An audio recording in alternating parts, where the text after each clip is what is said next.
What's the juiciest secret you know? Story 1. We had a doctor working with us for a charity who was incredibly nice and friendly. Kids absolutely adored him. He was extraordinarily patient. Once a patient threw something at him and he dodged it, ending up lying in a puddle of the patient's urine. He laughed about it afterward, even as he quietly cleaned up with the nurse. That's another thing. I've never seen a doctor do that before. He never got angry.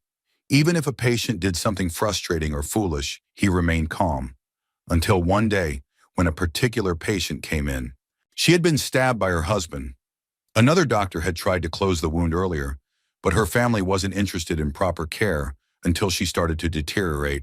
They lied to us initially. The doctor took one look at the wound and in a chillingly quiet voice said, "Don't lie."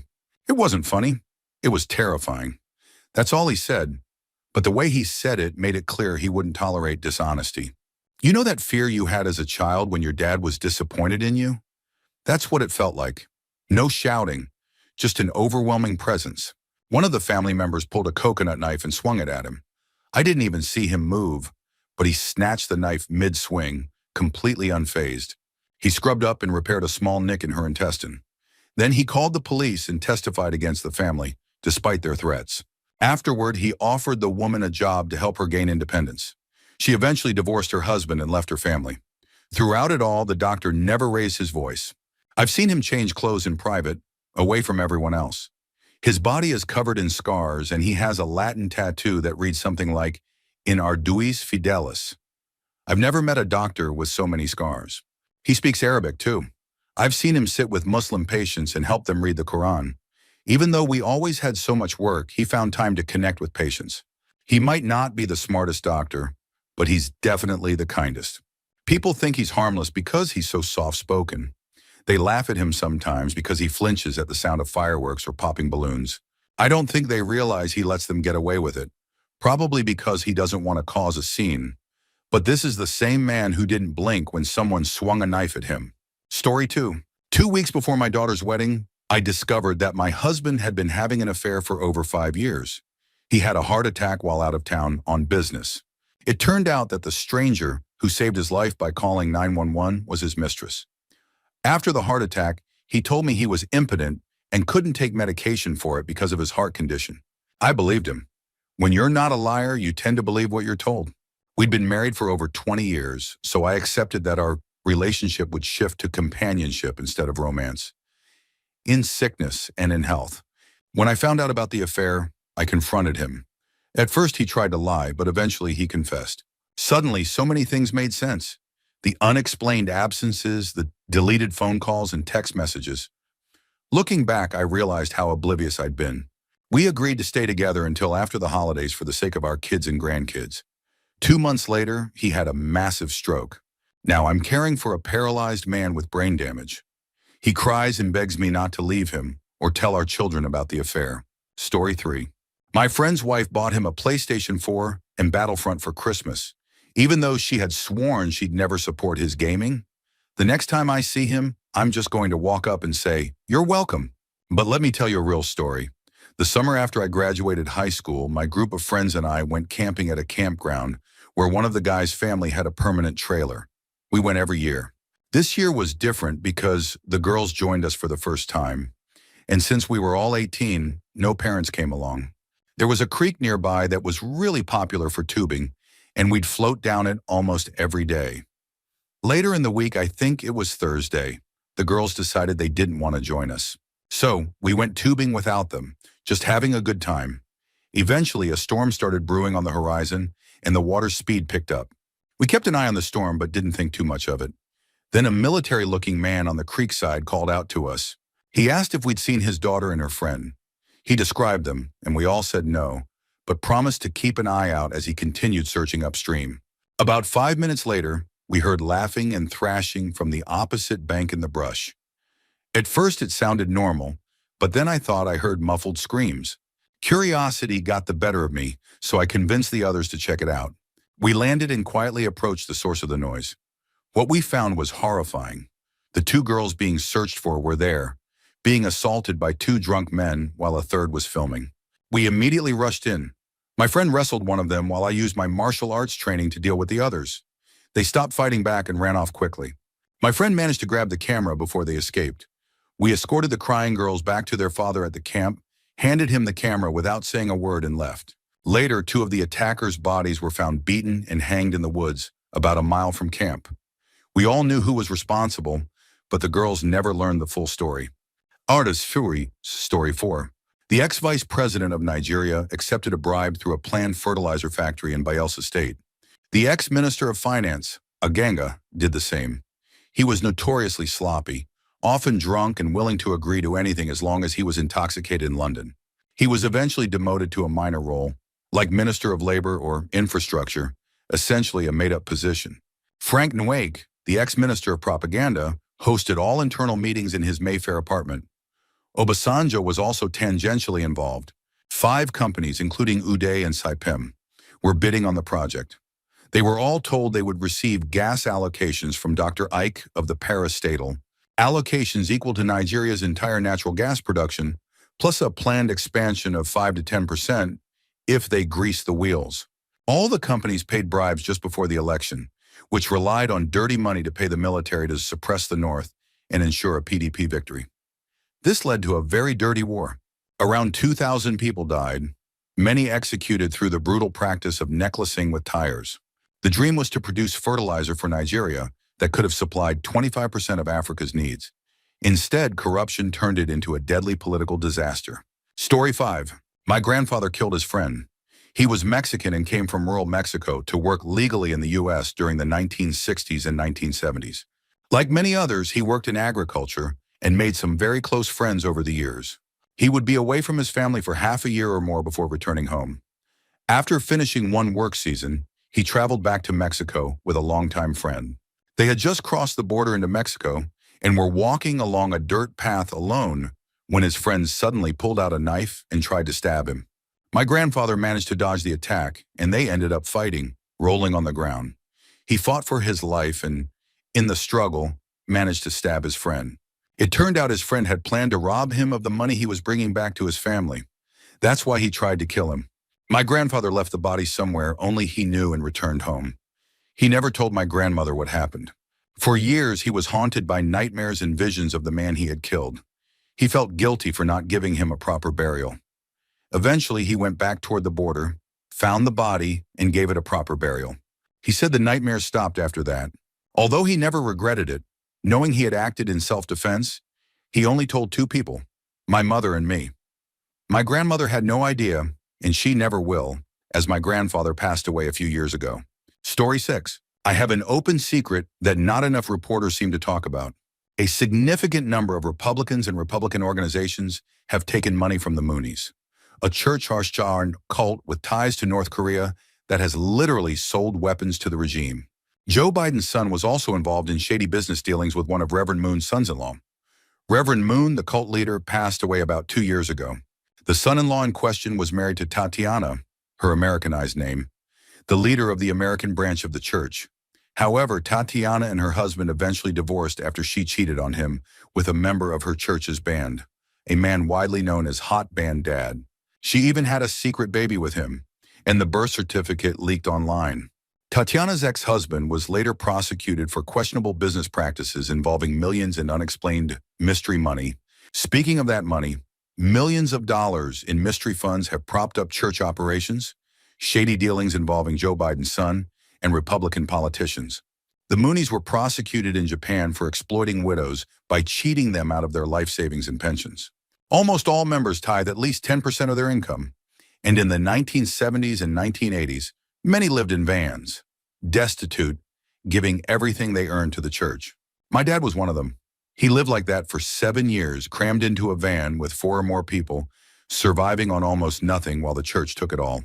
Story 7. My friend Jess has been with her boyfriend for almost 5 years. He's a complete scumbag, useless at pretty much everything. He comes from a rich family that funds his lifestyle, taking him on vacations and giving him money for no reason. Jess has been head over heels for him since they got together, but things have gotten worse as she's gained some weight.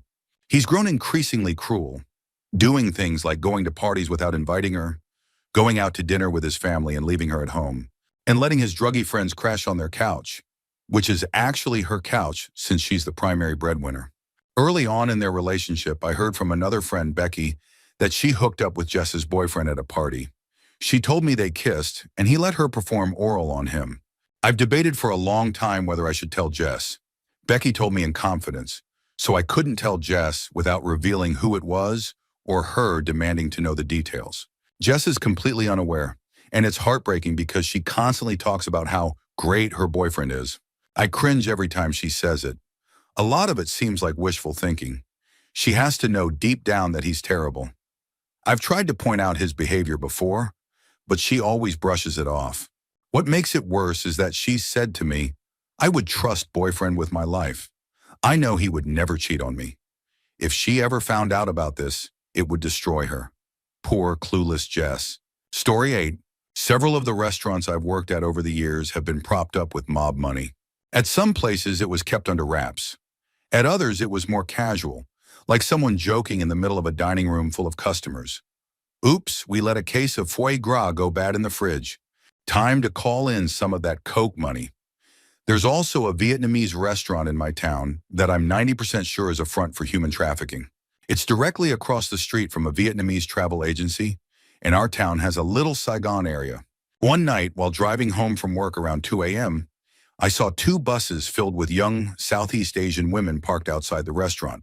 It was a cold winter night, yet not a single one of them had a jacket, scarf, or even a purse. None of them were using phones, iPods, or any kind of device. It didn't feel right, so I called the Polaris Project when I got home. I don't know if anything ever came of it. I've since switched jobs and don't drive past that area at night anymore. But I'll never forget what I saw that night. Story 9. About 25 years ago, two friends of mine, Rob and Ariel, started dating. Their relationship eventually became serious. One evening during a party, they both got drunk. In his stupor, Rob confessed to me that Ariel had a bestiality fetish and had been intimate with his family's two huskies. When they sobered up, neither of them mentioned the conversation, so I acted like it never happened. A year or two later, Rob and Ariel moved in together. Not long after, they adopted two male huskies. About a year later, they got married. Around 10 years ago, they started having marital problems and eventually divorced. A year after their split, Rob got sick and passed away. Ariel moved to a new home with the dogs, and we lost touch. 5 years ago, I heard that Ariel had remarried to a man who runs an animal shelter. Story 10. A few years ago, a good friend of mine, who's married, my girlfriend and I went to a strip club. That night's feature performer was Brie Olson.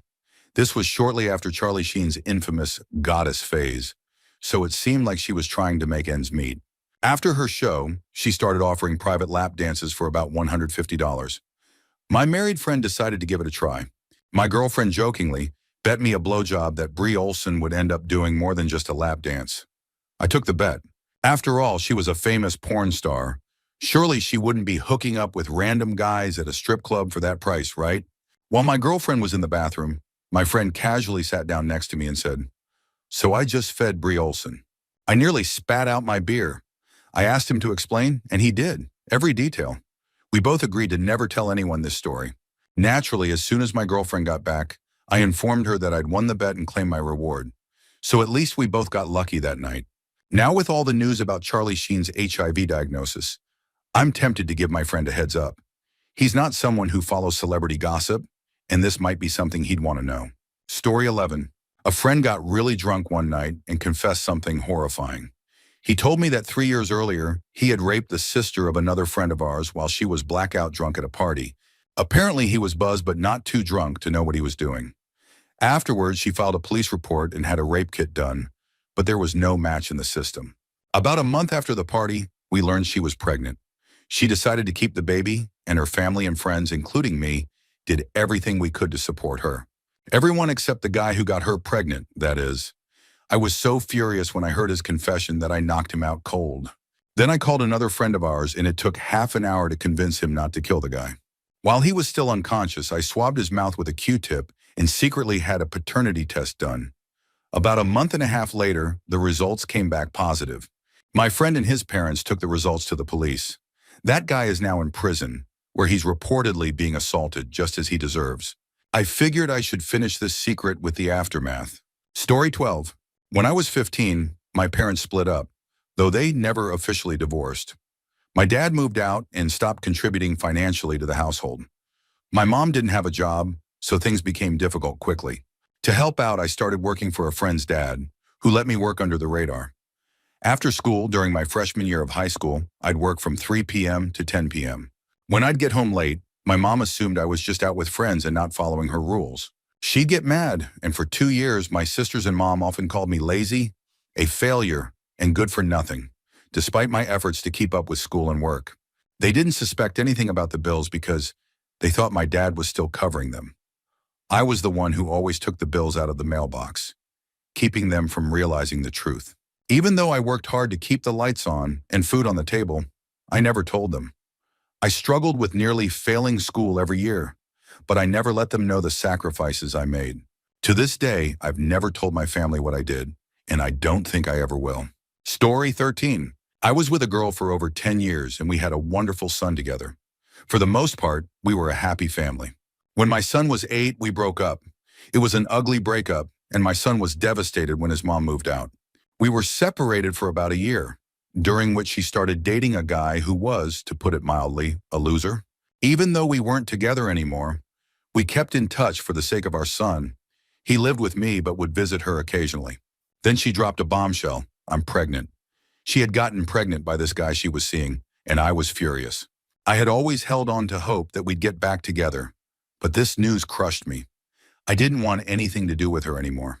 About a month later, the guy she was dating hit her and kicked her out of his car while she was pregnant, leaving her stranded at a movie theater. She called me for help. I was disappointed and angry with her choices, but I couldn't ignore her. I picked her up and brought her home. Even though I was upset, I still loved her. She was the mother of my son. I knew she regretted her decisions, and I started to think about reconciling with her. The biggest obstacle was what everyone else, especially my parents, would think. My son, however, was thrilled at the idea of us getting back together. He missed his mom and wanted her back in our lives. I couldn't turn her away, so we slowly started rebuilding our relationship. We kept it a secret from my parents throughout her pregnancy, and even for a few months after the baby was born. My mom eventually noticed something on Facebook and asked me, "Did her name have another baby?" I tried to dodge the question at first, but my girlfriend kept urging me to come clean. Eventually, I told my parents that yes, we were back together, and yes, she had a baby. My mom, who loves babies, was excited, while my dad was more serious about the situation. What I didn't tell them was that the baby wasn't mine. I'm Hispanic, and the baby's father wasn't white. The baby's complexion was similar to mine, so my parents naturally assumed he was mine. That little detail made keeping the secret easier. At first, I wasn't sure I could accept the baby as my own. I was filled with anger and resentment about the whole situation. But when he was born, something changed. He reminded me so much of my own son, and my son was overjoyed to have a little brother. All my anger melted away. I fell in love with our new family member. I realized that it wasn't the baby's fault, and he deserved the same love and care that my biological son received. Now we're a family again, just with one more member. My parents still believe the baby is mine, and I don't plan on telling them otherwise. He's the sweetest, funniest, most well-behaved one-year-old, and I love him as much as I love my own son. Looking back, I wonder why I let myself get so stressed. My family feels whole again, and that's all that matters. Story 14. There's this actor, semi-famous. He's had regular roles on TV shows and is married to an actress who's more famous than he is. Recently, he did an interview where he talked about how excited he was to have his first child. The thing is, I know for a fact that he already has a daughter. He had her when he was younger, though he didn't stay with the mother.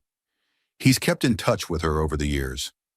I know this because I dated his daughter. She has his last name, even though she doesn't use it publicly.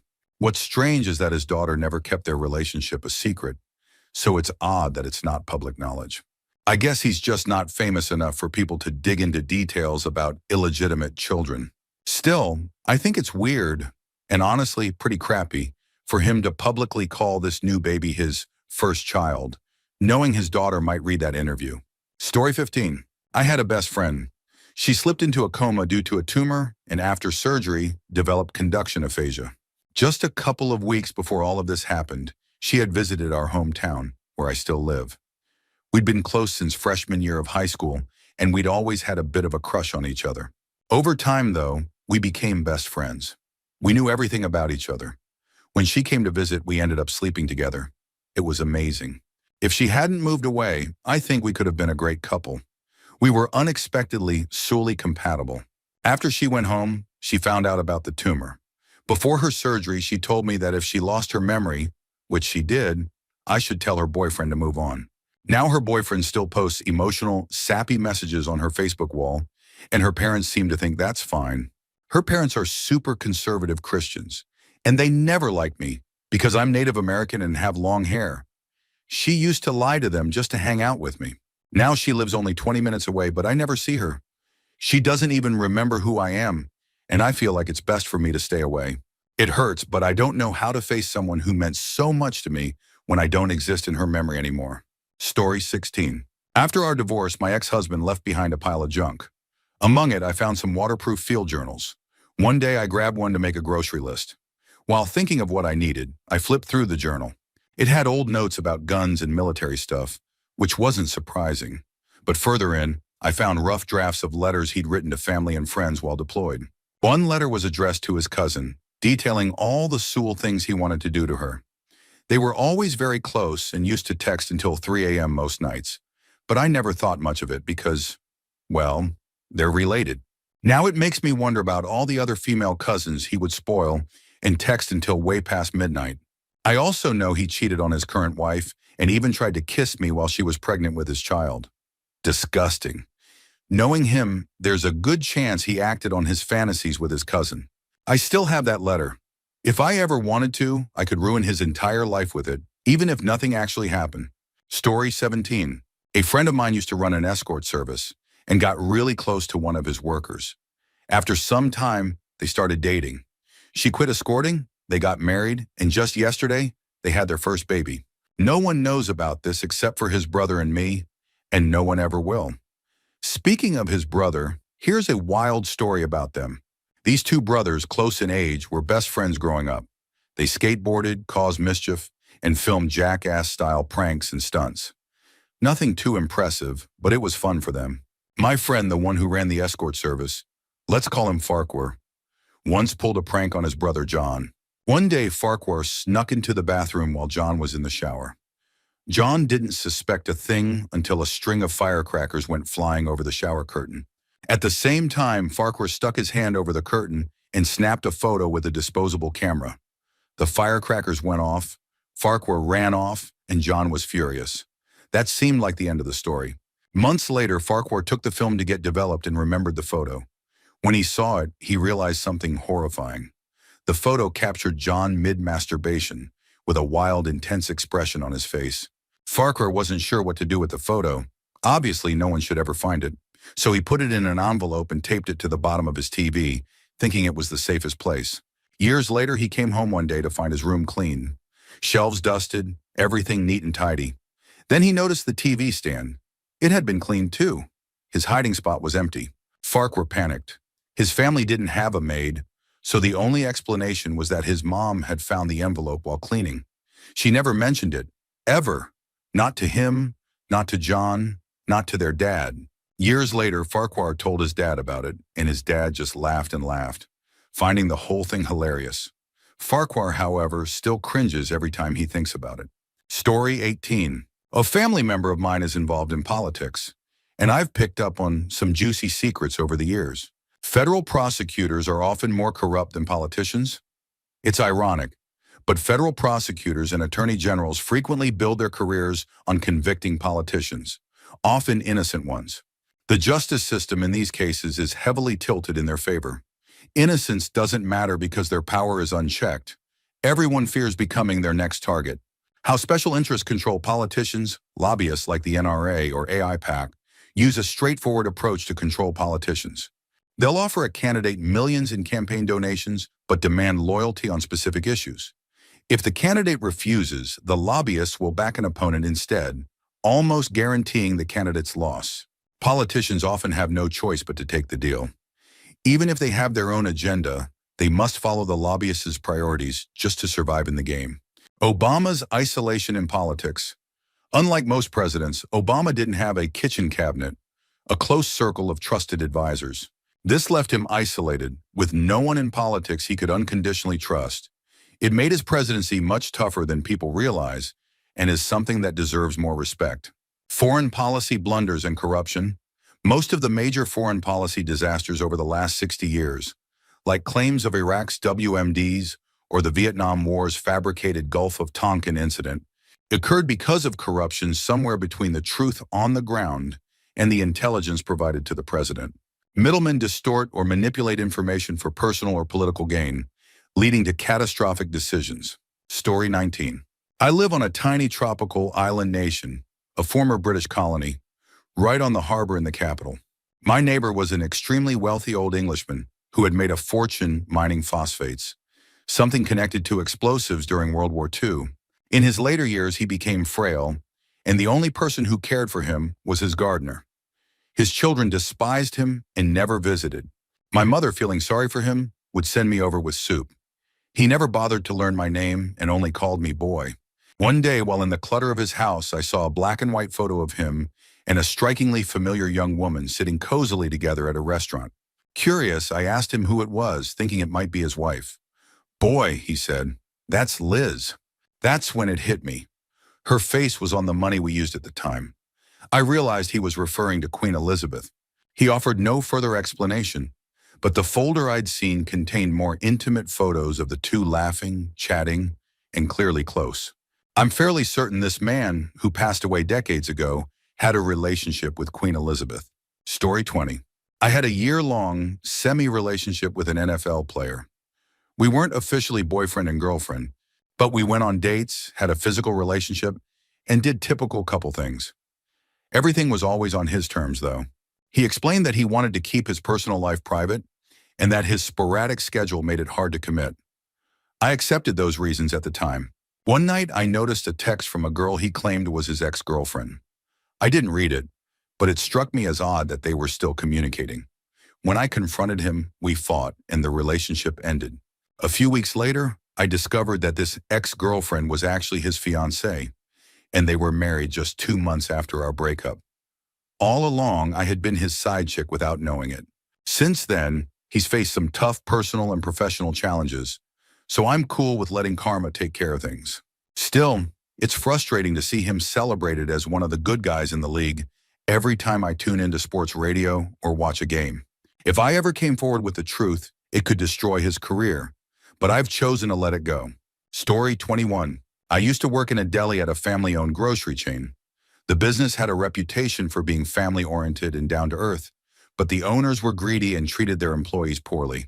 There was one customer, a cop, who would always come in about 5 minutes before closing to get a sandwich. Normally, that would irritate me since I liked having everything cleaned up by then, but this guy was nice, so I didn't mind.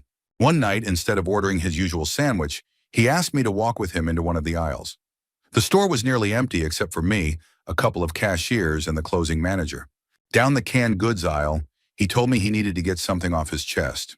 We had built a good rapport over time, so I guess he trusted me. He also knew how much my co-workers and I resented the owners of the store. He told me about a call he answered a few nights earlier. Something about teenagers messing around in a car under a bridge. When he got there, he found one of the store owners, a married family man, in the car with a young cashier from a different store location. The owner tried to bribe him to keep quiet but didn't even use money.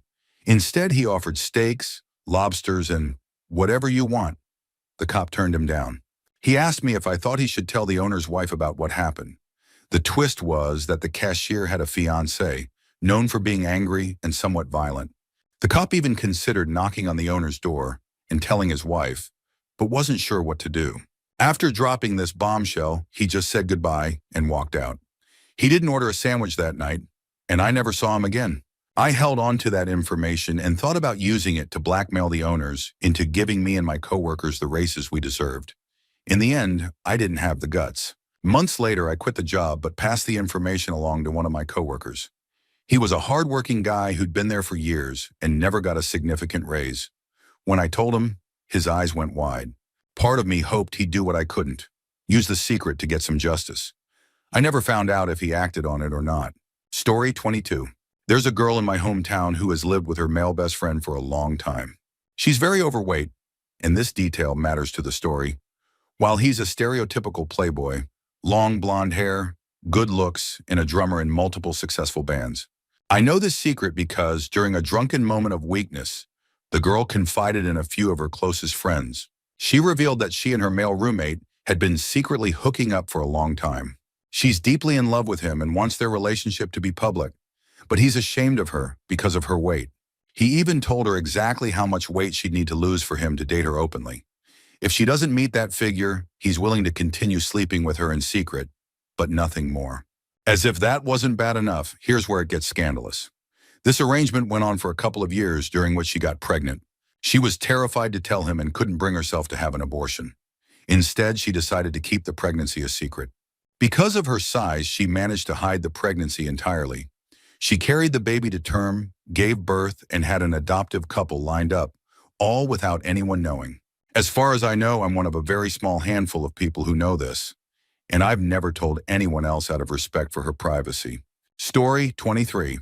This isn't exactly a juicy secret, but it's an interesting story. I'm really good at internet stalking. Like crazy good. One day, a friend asked me to look into a guy she liked to see if he'd posted anything that might be a deal breaker. I agreed and things quickly spiraled. Using just his name, I found his Facebook, MySpace, Spotify, LinkedIn, Steam account, and jackpot of all jackpots, his Reddit account. As any good friend would, I combed through his Reddit posts. Most of it was mundane, but I got a sense of his personality and kept going. Then bam, one post stood out. It was a personal anecdote where he mentioned that his older brother had died at a young age, and he had never told anyone about it. I didn't share this with my friend, of course, but it stuck in the back of my mind. Through his Reddit posts, I also learned about some of his insecurities, which influenced how I interacted with him. Over time, we became friends. One night we got drunk and had a deep conversation. Out of nowhere, he opened up and told me about his brother, saying I was the first person he'd ever told. I was sitting there drunk, feeling terrible. I struggled to react genuinely, knowing I'd already read about it. All I could muster was, "Oh God, that's horrible, I'm so sorry." What I really wanted to say was, "Yeah, I know. I found your Reddit account, and I'm so sorry for being such a terrible person." But I knew admitting that would be a gross invasion of privacy and could ruin both our friendship and his relationship with my friend. Since then, I've sworn off internet stalking. Well, aside from quick checks to make sure people aren't serial killers or anything, but no more finding people's Reddit accounts. Lesson learned. Story 24. My cousin's girlfriend's best friend and her friends went to the city for a weekend of partying. One night they were clubbing, and she started hooking up with a guy who was eager to take her home. She declined, saying she was with her friends. After some time, he gave up and left. The next morning, she woke up with a rash on her face and assumed it was just from kissing. But by the following day, it had worsened, so she went to the doctor. The doctor examined her, locked the door, and asked her to explain everything she had done in the last 48 hours, down to the smallest detail. She told him about meeting the guy at the club. The doctor immediately called the police and had her recount everything to them as well. It turned out the rash was caused by a bacterial fungus that grows on dead bodies. The man she had been with was caught, and the authorities discovered he had killed a mother and daughter in his home. He had engaged in horrific acts with their bodies and had planned for her to be his next victim if she had gone home with him. Story 25. I'm related to someone who ran for governor of a province in the Philippines during the 2000s and lost. The election was terrifying, one of the most dangerous in the history of her political dynasty. Armed men roamed the streets, there was a bombing, and goons were working on both sides. She tried to keep her side peaceful, but the chaos was overwhelming. While campaigning, she visited a village where a 12-year-old girl was being kept in a cage and used as a slave. She confronted the girl's father, berating him and demanding he stop it. The father, who supported the opposing side, reluctantly said he'd do something about it. When she returned later, nothing had changed. She explained to me how elections work there. You buy votes by handing out envelopes of money to entire villages. That's just the system. She once joked about secretly recording the corruption and exposing it in a future election, but admitted the political climate had become so dark that only the most ruthless, psychopathic people could win. She knew she couldn't run a campaign like that and had no chance of success. We visited the governor's palace once. It was absurdly opulent, a sprawling area with perpetually lit lampposts and pop music playing, even at 2 a.m. The governor's brother controlled the local electric company, and the governor himself was tied to drug cartels. She described him as an autocratic freak. There are darker stories she told me, but sharing them would make this too identifiable.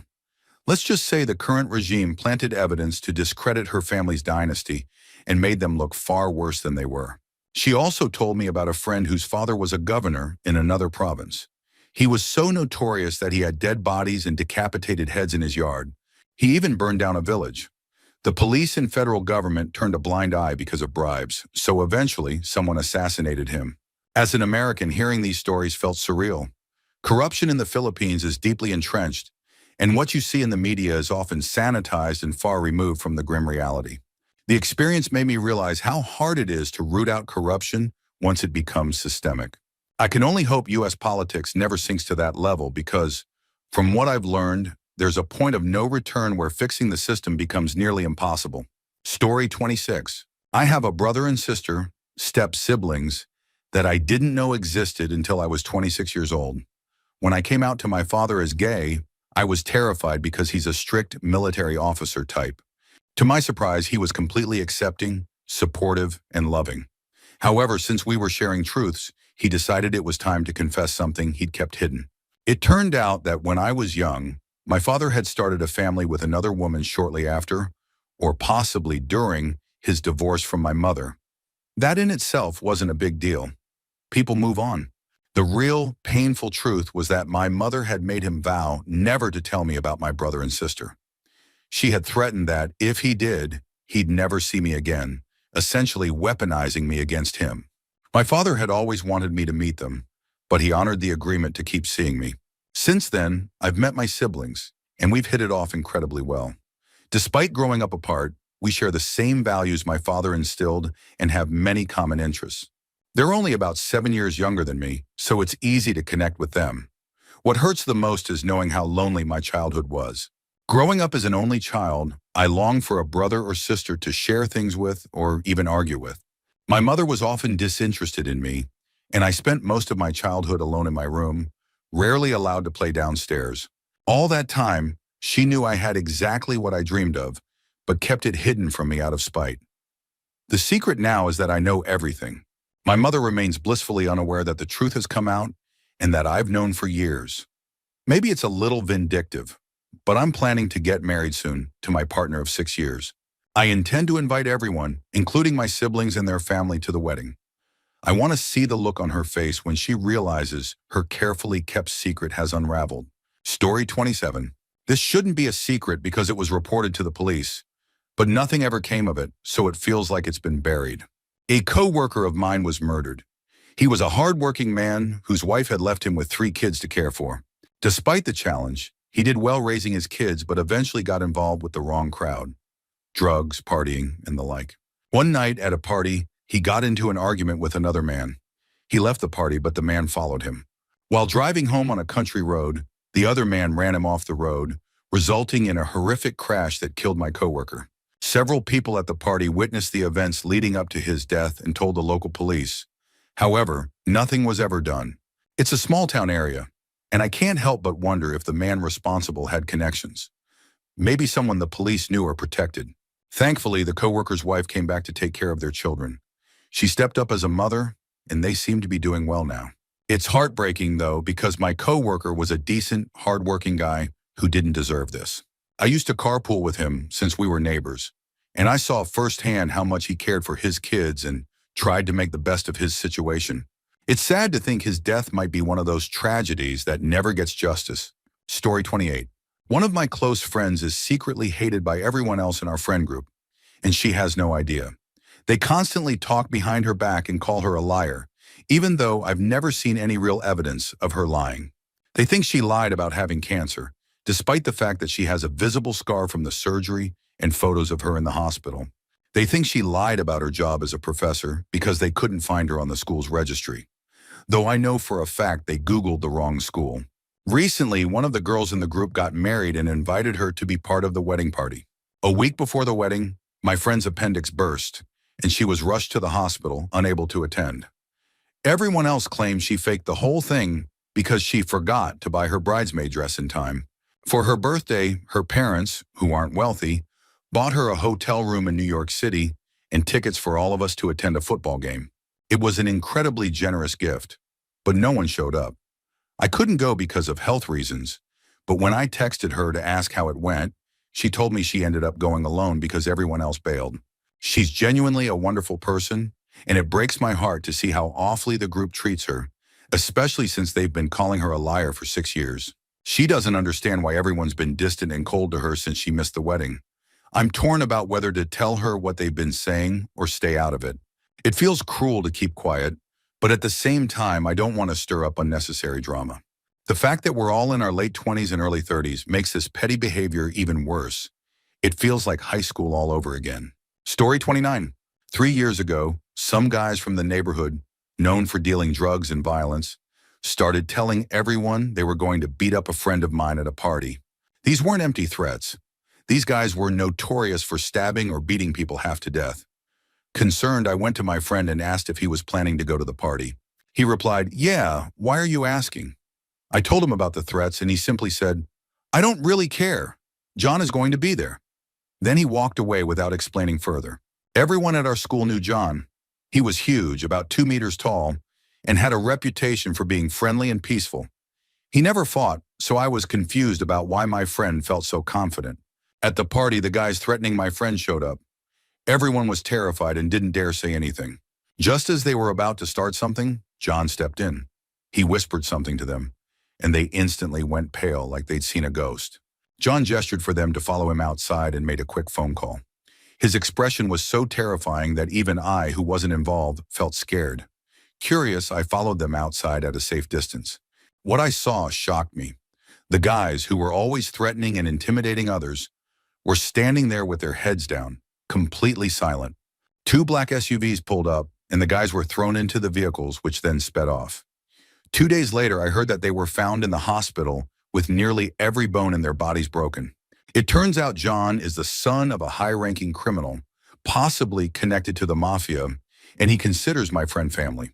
Word quickly spread about what happened, but no one talks about it openly because, despite everything, people still like John. He's the kind of guy you don't mess with, but also don't want to lose as a friend. Story 30. Last year, during my freshman year of college, I lived in a dorm with a close friend, who we'll call Brad.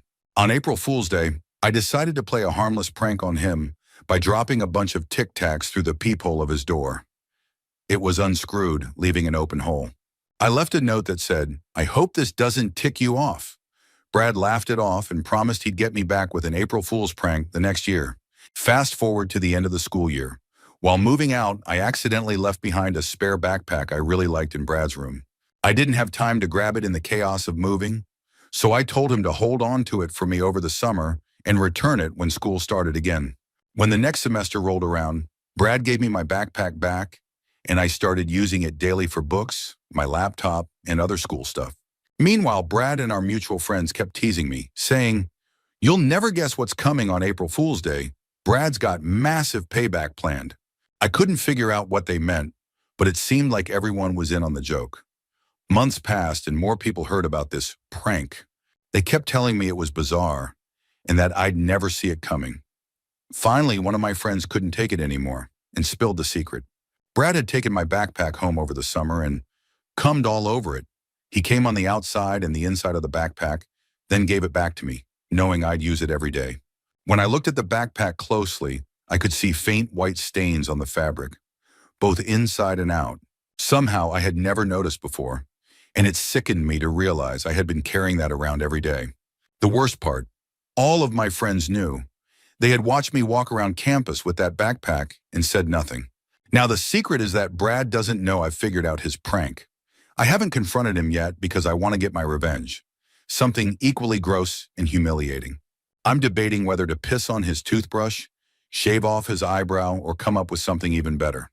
One thing's for sure, this isn't over. Story 31. 2 of my best friends from college have a baby they gave up for adoption, and no one knows except one other friend and me. They managed to hide the pregnancy remarkably well. She didn't show much and wore oversized shirts to keep it under wraps. Around the due date, they told their parents they were going away together for a week, conveniently over the holidays when everyone else went home. Instead, they came back to our off-campus house, which we had rented for the year, to wait out the delivery. Their timing was perfect. She went into labor, and he got her to the hospital, which was only 10 minutes away. She delivered a healthy baby boy, but asked not to see him, knowing it would make her want to keep him. He saw the baby once, then they immediately finalized the adoption paperwork. They knew they couldn't take care of him as college seniors. She recovered quickly, had no complications, and they returned to the house before anyone else came back from winter break. By the time we all returned for spring semester, none of us had any idea what had happened. Years later, 9 to be exact, he told me about it over lunch. He started with, "Hey, I have something I need to tell you, and you really can't tell anyone else, okay?" One other friend knew because he had stopped by the house while they were leaving for the hospital, leaving them no choice but to explain. Neither of us ever told anyone, and as far as I know, their families remain completely unaware to this day. Story 32. This will probably get buried, but I had to create an account just to get this off my chest. Up until recently, I was best friends with someone I'd known since age 9. We went through everything together. When I was dealing with an abusive father in middle school, her family even took me in for a while. Her mom became like a second mother to me. For reasons unrelated to this confession, we no longer speak. It's been incredibly hard, but I think it's for the best. Here's the secret. The man she believes to be her dad isn't her biological father. He raised her, but her mom got pregnant during a brief separation from her faux dad. During that time, her mom had an affair with a man she was in love with, but forbidden to be with because of her family's strict old money New England traditions. When her mom realized she was pregnant, she went back to faux dad, who agreed to raise the child as his own. They eventually divorced for good, but no one ever told her the truth. She's almost 31 now and still doesn't know. I found out during college when I lived with her mom and stepdad. One drunken evening, her mom told me the whole story. Even her younger sister knows. I hate that they put this on me because I've carried this weight ever since. To complicate matters further, her faux dad passed away suddenly from cancer last winter. She's been grieving him deeply, not knowing he wasn't her biological father. It tears me apart. I feel like she deserves to know, but it's not my place to tell her, especially now that we don't even speak anymore. Story 33. This probably won't get much attention, but I needed to share it. I used to work as a case manager at a place that electronically monitored people placed on house arrest by the courts. Most of these individuals were serving time for their crimes, but some were in a program called pretrial monitoring. These were people who hadn't been convicted yet, but were considered flight risks during their court proceedings. One of the conditions of house arrest was that individuals could leave their homes for work, but their employer had to be verified. We needed detailed information about their schedule, duties, and workplace. One particular case still haunts me. A man was awaiting trial for molesting minors while employed by the Archdiocese of a major West Coast city. Unsurprisingly, he had been relieved of his duties and found work elsewhere as an independent contractor. He provided all the necessary documentation, so he was permitted to work while under house arrest. I eventually left the company for a better job in a different field. About 3 weeks after I left, I was back at the office for some unrelated reason, and independent contractors' ICs were coming in and out to collect their settlement checks. Suddenly, I saw him. He walked in, and my stomach dropped. It had been less than 2 months since I left the job, and he was still facing those horrifying charges. He spotted me across the busy office, and we locked eyes. I couldn't help but smirk, partly out of disbelief. He nervously acknowledged me with a head nod, then raised his fingers to his lips in a gesture for me to keep quiet, essentially telling me, "Mum's the word." The audacity of that moment has stayed with me. It was as if he thought a little head nod and a shush gesture could erase everything he was accused of. It made my skin crawl, and I can only hope justice eventually caught up with him. Story 34. I'm not sure if it counts as a juicy secret if it's my own, but here it is. While I was at university, I double-timed 2 girls, one local, one international, and to this day, neither of them ever knew about each other. No one else does either. It all started when my relationship with real girl began to fall apart. She became emotionally dependent and manipulative, making the relationship unbearable. Around that time, I met international girl through Tumblr. It started as harmless fun, a few flirty messages for excitement, but soon I developed genuine feelings for her. International girl lived in another country, so we only communicated through Twitter, text, and Skype. Whenever I was with Real Girl, I muted all my notifications and told International Girl I was out with friends. I created elaborate cover stories about pub crawls, shows, or trips into the city to explain my fragmented replies. Whenever Real Girl left the room, I'd sneak in a few messages to International Girl. I wanted to end things with Real Girl, but it wasn't that simple. The first time I tried to break up with her, she cried so loudly that her housemates came running, accusing me of doing something terrible to her. The second time, while I was already seeing International Girl, she threatened to hurt herself. When I backtracked, she actually did cut herself and proudly showed me the next day. I felt trapped and knew I'd have to wait until uni ended to break free. Meanwhile, I realized I couldn't keep both relationships going. I was falling for International Girl, but I knew it wasn't fair to her. Long distance wasn't sustainable. We couldn't afford to travel, and I hated lying to her about my life. So I decided to do the right thing and slowly ended things with International Girl. Over a month, I became blunt, delayed replies, and acted disinterested. I even brought up an ex and talked about how great she was, hoping to push her away. Eventually, we had a fight after she went out drinking, and the relationship fell apart. It was horrible, but I convinced myself I had done the right thing. As for Real Girl, it didn't last long. 2 months later, she became even more controlling, trying to dictate where I went and who I was with. I finally ended it and got the hell out of that toxic relationship. I never told Real Girl about International Girl, nor did I tell my friends. She was my secret, and she remains so to this day. Now I'm happily single, and International Girl has settled down. I think about her every day and regret how I handled everything.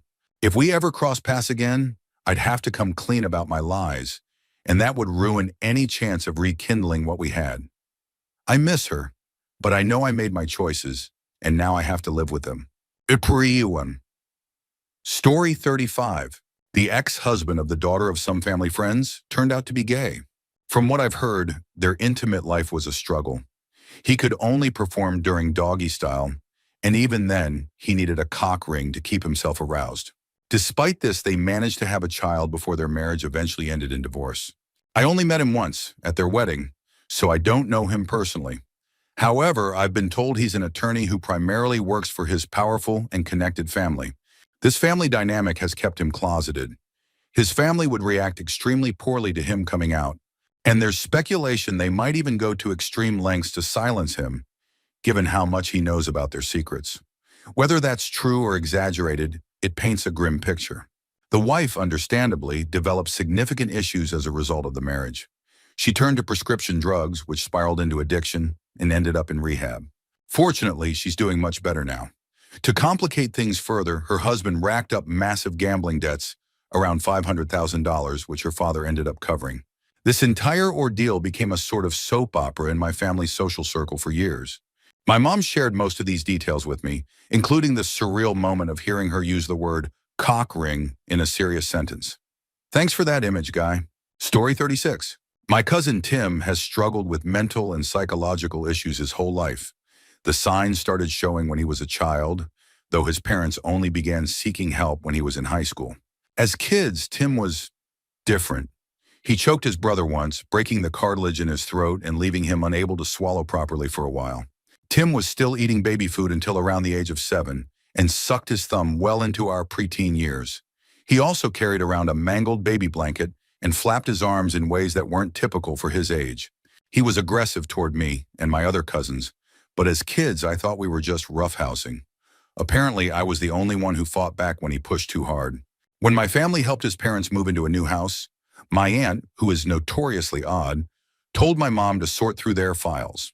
Among them were documents about conditions like Tourette's, autism, schizophrenia, OCD, and more. It started to make sense why Tim behaved the way he did. His parents, however, never talked openly about his struggles.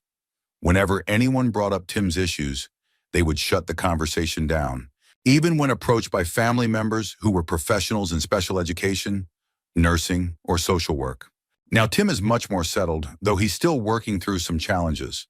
I've pieced together a lot from my conversations with him over the years, and everything fits the bigger picture. It's sad, though, that his family chose secrecy over seeking more support from people who genuinely cared and could have helped. Story 37. After my mom had been dating my dad for a while, one of his friends, who was also dating my mom's best friend at the time, hit on her. According to my mom, he came onto her with such arrogance, acting as if she had been waiting for him all along. She said no to his advances on multiple occasions. This guy turned out to be a serial cheater. He eventually left my mom's best friend for one of the women he had been seeing on the side, and they're now married with 2 kids. Oddly, my mom never told her best friend about his behavior. She was afraid her friend wouldn't believe her, and she definitely didn't tell my dad. She did, however, confide in me when I was relatively young, trusting me to keep the secret from my father. Luckily, my dad and this guy drifted apart before I was born. But when I was 14, I met him for the first time at a summer barbecue. I was introduced to him and didn't think much of it until I saw him greet my mom with a kiss on the lips. It was subtle, and I don't think my mom realized I saw it. It was shocking. My parents rarely kissed in front of me, despite being married for over 30 years. I confronted my mom later, and she brushed it off, saying she was caught off guard and found it rude. I'd like to believe her when she says she never slept with this guy. Otherwise, why tell me the story at all? Still, it stings when I hear my dad reminisce about their friendship. He has no idea about this melodrama, and it's incredibly tempting to tell him. But I hold back because it would tarnish his memories. And he doesn't need to question what happened 30 plus years ago. Story 38. My mom's side of the family is obsessed with secrets, and while I hate it, I've now stumbled across one of my own. A bit of backstory. My great-grandfather, my father's grandfather, had a mistress in a second family. This isn't a secret. Our family has known about it for years. The mistress had more children with him than my great-grandmother did. But the children from the mistress promised to keep it a secret from their own kids, to preserve Grandpa's memory. Several years ago, my now late aunt was at a horse show and met a man who shared our last name. It's a rare surname, an anglicized version of a French-Italian name, so most people who share it are related. She joked that he might be part of the illegitimate side of the family. When he told his mom the story, she confirmed it was true. Apparently, he's the only one among his siblings and cousins who knows about their family's secret. Fast forward to a few weeks ago, I was reading the comments on a large public Facebook post when I noticed a woman with our last name. Curious, I clicked on her profile. She didn't look like us, so I almost moved on. But I noticed her posts were directed towards someone who seemed close to her. This person had a different last name, and I eventually realized it was her daughter. After finding a few pictures of the daughter, I noticed she had features that were unmistakably part of our family. Then it clicked. The woman is married to someone with our last name, and the daughter's last name is different because she's married too. I haven't looked up the daughter's husband yet, but I'm tempted to. If he looks enough like us, I might reach out to confirm if they're related.